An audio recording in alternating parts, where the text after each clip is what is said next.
when you are using several microphones inside a room to capture sounds, and the microphones, they are not at the same distance of every sound source. Of course, there's one microphone close to, let's say, the guitar, another close to the drum,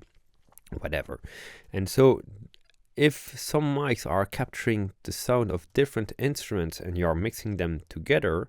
and the distance from the mics are not the same, you are summing signals that have differences in timings. And this leads back to the first example I was showing you, talking about acoustics, and when I was delaying white noise, it's inducing comb filtering. And so you have to pay a big attention to the phase relationships when using multiple mics. If you are, for example, using a top snare and a bottom snare,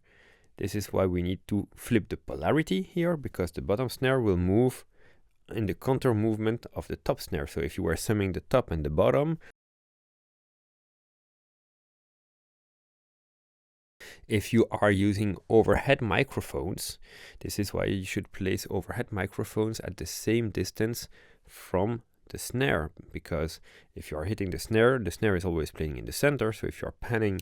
the overheads left and right, you want the signal from the snare that is bleeding through the overheads to be in phase on the both mics to have the proper stereo image. And another rule is, if you are using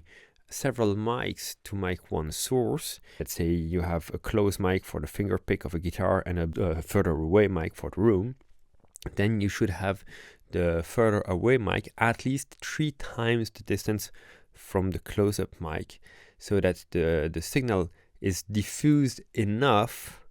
that even if it's out of phase somehow, it's weaker and it has been already dispersed, and so the strength of it is weaker. And so it's like again with that white noise example, if I would delay the two signals but having its level a lot lower, then the problem becomes less strong and less problematic.